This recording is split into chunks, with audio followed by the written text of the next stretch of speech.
وہ ایک عجیب سی رات تھی۔ مجھے سمجھ نہیں آ رہا تھا میں کیا کروں کیا نہ کروں۔ شادی کی پہلی رات تھی اور دلہن بنی بیٹھی میری بیوی نے کہا، خبردار مجھے ہاتھ مت لگانا، میں کسی اور سے محبت کرتی ہوں۔ یہ زبردستی کی شادی ہوئی ہے اور یاد رکھو تم کچھ بھی کر لو میری محبت نہ حاصل کر پاؤ گے، نہ ہی میں تمہیں چاہوں گی۔ اس کی آنکھوں میں آنسو تھے۔ میں حیران و پریشان پاگلوں کی طرح اسے دیکھنے لگا اور سوچنے لگا کہ یہ کیا ہو گیا ہے۔ جب کچھ سمجھ نہ آیا تو اٹھا اور وضو کیا اور نماز کے لیے چلا گیا اور اپنے اللہ سے ذکر کیا، یا رب یہ کیسا امتحان ہے، معاشرے کا ڈر، خاندان والوں کا ڈر، میں ایک مڈل کلاس فیملی سے تعلق رکھتا ہوں اور ایسی اونچ نیچ پر ہمارے ہاں عزت کا جلوس نکل جاتا ہے۔ مختلف سوچیں آ جا رہی تھیں کہ اگر یہ صبح گھر گئی اور واپس نہ آئی تو میری عزت کا کیا ہوگا؟ کیا پتہ یہ اپنے گھر میں ہی یہ نہ کہہ دے کہ یہ نہ مرد ہے، اس سے شادی ختم کروا دیں۔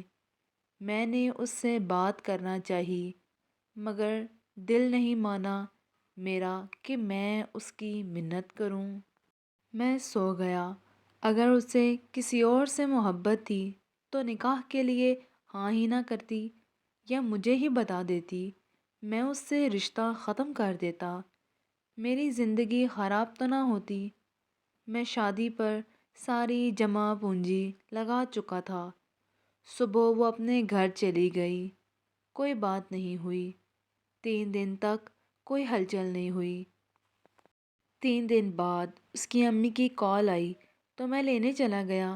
میں نے وہاں بھی کوئی بات نہیں کی۔ وہ رات کو فون پر کسی سے باتیں کرتی تھی، میں نے پوچھا تک نہیں۔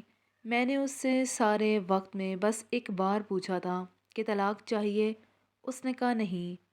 اس کا فون پر جو عشق تھا اس کا مجھے کوئی مطلب نہیں تھا۔ 7 ماہ ایسے ہی گزر گئے۔ ایک دن اس نے پوچھا، ایک بات پوچھوں؟ میں نے کہا پوچھ لو۔ اس نے کہا، کیا آپ کو مجھے دیکھ کر طلب نہیں ہوتی؟ میں نے کہا 25 سال کنٹرول رکھا تو تجھے کیا لگتا ہے اب نہیں رکھ سکتا؟ مگر آج بات کچھ اور تھی۔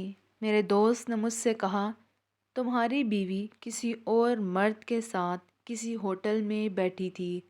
مجھے آج اس پر غصہ آ رہا تھا۔ میں نے اس کی عزت رکھی لیکن اس نے میری عزت ہی نہ رکھی۔ اگلی سبق آموز کہانی کے لیے چینل کو سبسکرائب کر لیجئے۔ اللہ حافظ۔